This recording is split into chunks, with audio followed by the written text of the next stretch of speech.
نہیں ہے جو ہم کرتے ہیں۔ روایت میں جو سجدے کا معنی بیان کیا، سجدے کا لفظ استعمال کیا گیا، حقیقت یہ ہے کہ سجدے کا معنی اپنے آپ کو کسی کے سامنے جھکا کر اپنی اتباع کو پیش کرنا کہ میں تمہارا متبع ہوں، میں تمہارا فرما بردار ہوں، یہ ہے سجدے کی حقیقت۔ یہی وجہ ہے کہ سورہ نجم جب اتری ہے نا مکی زندگی میں، سورہ نجم مکی زندگی میں اتری، اللہ کے نبی نے آیت سجدہ تلاوت فرمائی، تو مکی زندگی تھی، مشرکین بھی تھے مجلس میں، سبھی نے سجدہ کیا، مسلمانوں نے بھی کیا، مشرکین نے بھی کیا۔ مشرکین نے کیوں کیا؟ وہ ایک دوسری بات، اس مجلس میں امیہ ابن خلف بھی بیٹھا ہوا تھا، اس نے یوں مٹی اٹھائی اور اپنی پیشانی پر لگا دی اور یوں کہا کہ ھذا یکفینی، یہ مجھے کافی ہے، یعنی میں سجدہ نہیں کرتا۔ راوی حدیث عبداللہ ابن مسعود رضی اللہ تعالیٰ عنہ فرماتے ہیں کہ اس نے غرور و تکبر کیا اور نبی کے سامنے غرور و تکبر کیا، نتیجہ یہ ہوا کہ خدا نے ایمان سے محروم کر کے بدر میں پچھاڑ دیا اسے، مارا گیا۔ تکبر بہت بری چیز، بہت بری چیز۔ قرآن کریم میں آپ غور فرمائیں، فرعون نے خدائیت کا دعویٰ کیا، خدائیت، انا ربکم الاعلی، لیکن یہ دعویٰ بھی ظاہری تھا۔ صاحب روح المعانی کہتے ہیں کچھ اسرائیلی روایات کو نقل کرنے کے بعد یوں فرماتے ہیں کہ اس کا ظاہر میں تو یہ دعویٰ تھا انا ربکم الاعلی، اندر میں یہی تھا خلوتوں میں کہ تو ہی میرا رب ہے۔ صاحب روح المعانی نے ایک روایت نقل کی ہے کہ ایک مرتبہ لوگ آئے اور یہ کہا کہ یا ربی، یعنی فرعون کو رب کہا کہ بارش نہیں ہو رہی ہے اور دریائے نیل جو ہے، نیل ندی جو ہے وہ خشک ہو گئی اور آپ رب ہیں، پانی لائیے تاکہ یہ دریا بہ جائے۔ اسرائیلی روایت میں ہے کہ اس نے رات میں کہتے تو یوں کہہ دیا اپنی رعایا کو کہ کل کو پانی آ جائے گا، کیونکہ اپنی ربوبیت بھی تو برقرار رکھنا ہے اسے، اور رات میں کنتان کے کپڑے پہنے، ڈاٹ کے کپڑے، اور بالکل ایک غریبانہ لباس پہن کر دریائے نیل کے کنارے پر گیا اور آہو جاری کر کے اللہ کے سامنے رونے لگا اور یہ کہا کہ مالک مجھے معلوم ہے کہ تو ہی رب ہے، لیکن میں نے اپنی شان اور حکومت کو برقرار رکھنے کے لیے ربوبیت کا دعویٰ کیا ہے، اور میں نے یہ سنا ہے کہ نافرمان بھی تجھ سے مانگتا ہے تو تو دیتا ہے، میں صحیح نافرمان تیرا، میں نے بہت بڑا جرم کیا ہے لیکن میری حکومت کو بھی مجھے باقی رکھنا ہے، میں نے کل کا وعدہ کیا ہے کل کو میری شرمندگی اور رسوائی نہ ہو۔ تعالی شانہ نے صبح میں دریائے نیل کو بہا دیا۔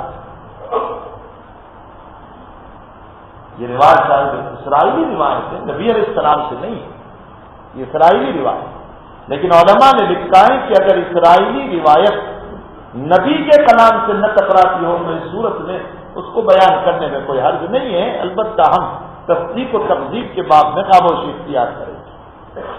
مطلب یہ ہے کہ تعالی شانہ کے سامنے اس نے اپنے آپ کو کبھی تو گرایا۔ جب حضرت موسیٰ اور ہارون کو نبوت ملی اور یہ کہا کہ جاؤ اس کے پاس، اذهبا الى فرعون انه طغى، قرآن کیا کہہ رہا ہے؟ انه طغى، بہت تاکید استعمال نہیں ہے، اتنا کہا انه طغى، اس نے حد سے تجاوز کیا ہے، حد سے باہر نکلا ہے، اور اس امت میں ایک انسان گزرا ہے جس کو نبی اکرم صلی اللہ علیہ وسلم نے فرعون و ہادی الامہ کہا، میری امت کا فرعون، وہ ہے عمرو بن ہشام، جس کو ابو جہل کہتے ہیں، یہ اس امت کا فرعون۔ بخاری شریف کی روایت میں تو یہ آیا کہ جب عبداللہ ابن مسعود رضی اللہ تعالیٰ عنہ بدر کے اندر اس کے پاس پہنچے اور اس کے قتل کا وقت قریب تھا تو اس نے کہا حل احمد من رجل قتلتموہ۔ احمد کے مختلف ترجمے کیے، احمد کا ترجمہ اعجب سے بھی کیا اور احمد کا ترجمہ احمد سے بھی کیا، لیکن ابو داؤد شریف کی روایت میں یوں آیا ہے حل ابعد من رجل قتلتموہ۔ ابعد بعید، بعید کا معنی دور، اگر ابعد کا لفظ مانے تو اس صورت میں مطلب یہ ہوگا میں بعید المقام ہوں، یعنی میرا مقام بہت اونچا ہے، میں اونچے مقام والا ہوں، اور اونچے مقام والے کو تم قتل کر رہے ہو، مرتے مرتے بھی ہیں۔ اور ابن ہشام نے اور واقعی نے روایت نقل کی ہے کہ عبداللہ ابن مسعود کو اس نے یوں کہا کہ جب میری گردن کٹے تو نیچے سے کاٹنا تاکہ رکھی ہوئی گردنوں میں میری گردن سب سے اونچی معلوم ہو، یعنی مرنے کے بعد بھی غرور ہے۔ یہی وجہ ہے کہ اللہ تعالیٰ نے اس کے اس تکبر پر بہت تاکیدی جملے کہے، ان الانسان لا یطغی، تاکید در تاکید در تاکید۔ فرعون پر اتنی تاکید اللہ نہیں لایا، اس لیے فرعون پر نہیں لایا کہ ربوبیت کا دعویٰ اس نے ضرور کیا تھا، لیکن ادھر حال یہ ہے کہ جب موت کا وقت آیا اس کا، فرعون کا ڈوبنے کا، تو اس کی زبان سے کلمہ نکلا آمنت برب ہارون و موسیٰ۔ قرآن کہہ رہا ہے میں موسیٰ اور ہارون کے رب پر ایمان لے آیا، اگرچہ وہ چونکہ عالم سکرات تھی اور عالم سکرات کا ایمان معتبر نہیں ہوتا، اس لیے اس کا ایمان معتبر نہیں ہوا، لیکن مرتے مرتے اس نے یہ تو کہا کہ آمنت برب ہارون و موسیٰ، میں موسیٰ اور ہارون کے رب پر ایمان لے آیا۔ اس نے تو مرتے مرتے بھی غرور اور تکبر کیا ابو جہل نے، اس لیے ابو جہل کی فرعونیت اس فرعون سے بھی بری ہوئی تھی۔ تکبر اللہ کی نگاہ میں بہت بدتر تھی۔ یہ آمنت برب ہارون و موسیٰ کی بنیاد پر بعض علماء یہ کہتے ہیں کہ فرعون نجات پائے گا۔ آمنت برب ہارون و موسیٰ، یعنی اس نے تو مرتے ہوئے کہا ہے کہ میں ایمان لایا ہارون اور موسیٰ کے رب پر،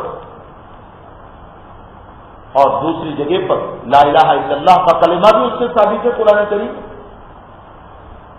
آمنت بما آمنت بہ بنو اسرائیل، بنی اسرائیل جس رب پر ایمان لائے میں بھی اس رب پر ایمان لایا۔ محی الدین ابن عربی انہی میں سے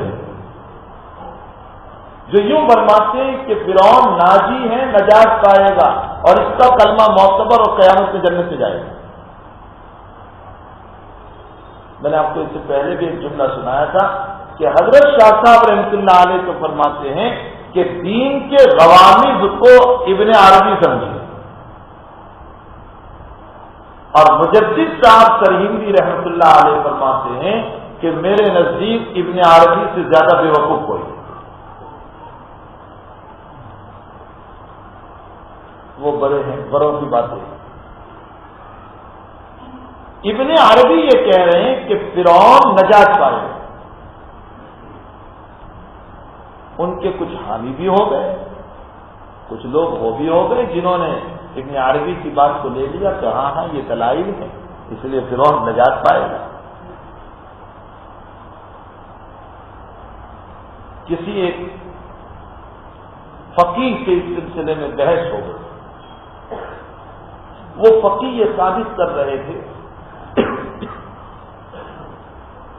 کہ فرعون کی نجات نہیں ہوگی، اس لیے کہ اس کا یہ کلمہ جو ہے وہ عالم سکرات کا ہے، ڈوبنے کے موقع کا ہے، اور عالم سکرات کا ایمان معتبر ہوتا نہیں۔ اور وہ صاحب ثابت کر رہے تھے کہ فرعون ناجی ہیں اس لیے کہ اس نے ہوش و حواس میں گلے مار گئے.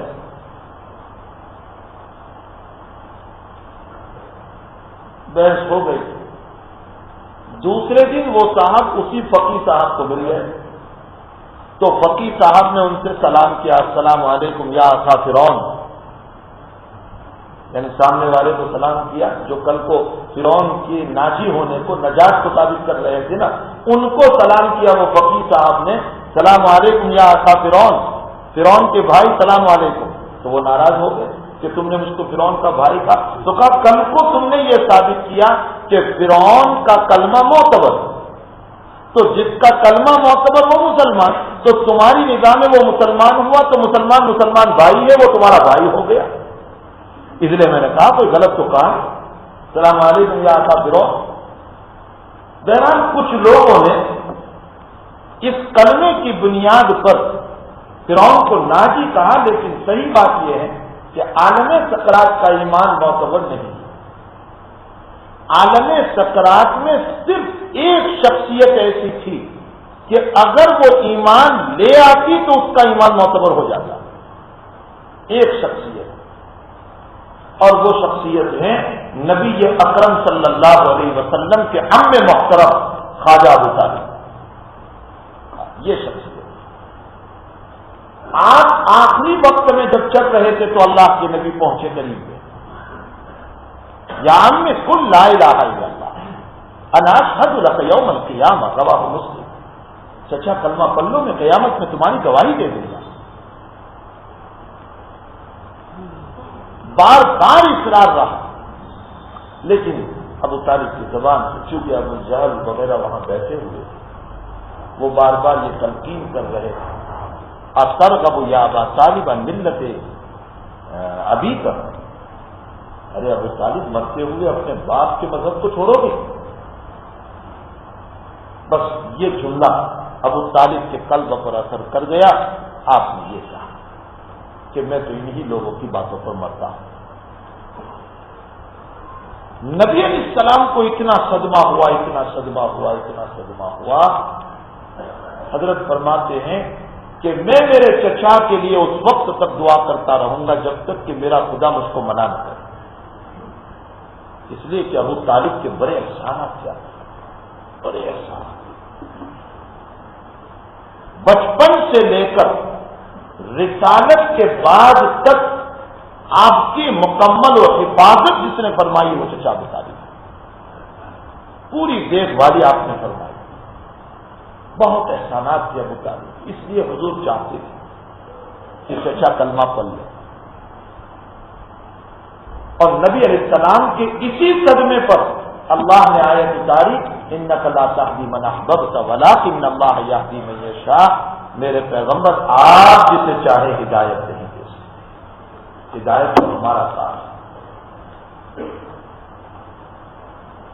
ہمارے حضرت شیخ رحمۃ اللہ علیہ نے اپنے والد محترم حضرت مولانا محمد یحییٰ صاحب کاندھلوی سے, اور انہوں نے اپنے استاد محترم حضرت مولانا رشید احمد گنگوہی نور اللہ مرقدہ سے یہ نقل فرمایا کہ اگر ہدایت کا تمغہ نبی کے ہاتھ میں دے دیا جاتا تو دنیا میں کوئی بھی ایمان نہ رہتا. آپ کو تو غم ہی یہ تھا, درد ہی یہ تھا. فرمایا ہدایت آپ کے ہاتھ میں نہیں. اس روایت میں حضور پاک صلی اللہ علیہ وسلم جو تلقین فرما رہے یا عم قل لا الہ الا اللہ اشہد لک یوم القیامہ, بعض علماء نے تو یہ لکھا کہ یہ گرگرا سے پہلے کا وقت تھا, یعنی سکرات سے پہلے کا وقت. لیکن قاضی عیاض رحمۃ اللہ علیہ جو مسلکاً مالکی ہے وہ یہ فرماتے ہیں کہ نہیں, عالم سکرات تھا. اس لیے کہ سب سے بڑی دلیل اس میں یہ ہے کہ اگر عالم سکرات سے پہلے کا یہ کلمہ اگر تلقین ہوا تو پھر اشہد لک یوم القیامہ کہنے کی ضرورت نہیں تھی, اس لیے کہ سکرات سے پہلے تو سبھی کا ایمان معتبر ہو جاتا ہے. ارے نبی کو گواہی کہنے کی ضرورت ہی کیا پڑی تھی. یہ گواہی کا لفظ یہ بتا رہا ہے کہ ابو طالب کی سکرات شروع ہو چکی. اور قاضی ایاز نے کتاب لکھی ہے عشق نبوی میں الشفا، اور الشفا میں ایک جگہ پر فرماتے ہیں قاضی ایاز رحمۃ اللہ علیہ، اسی واقعے کو نقل کرنے کے بعد فرمایا کہ نبی اکرم صلی اللہ تعالی علیہ وسلم نے اپنے چچا کو جو یوں فرمایا یا عم قل لا الہ الا اللہ اشہد لک یوم القیامہ، فرمایا کہ اس کی وجہ یہ ہے عالم سکرات میں ایمان معتبر نہیں ہے، لیکن میرے چچا آپ کی خدمتوں کی بنیاد پر میں اللہ سے ضد کر کے بھی منوا لوں گا۔ بہت محبت کیا، لیکن مقدر خدا جو ہوتا ہے وہی ہوتا ہے، تقدیر کے سامنے کسی کا کچھ نہیں چلتا۔ اگر مومن کا ایمان تقدیر پر ہو جائے تو اس صورت میں رنج تو ہوگا، لیکن اتنا نہیں جتنا کہ انسان واویلا کرتا ہے، چونکہ ہمارا ایمان تقدیر پر اس طریق پر نہیں رہا۔ تو نبی علیہ السلام نے چچا ابو طالب کے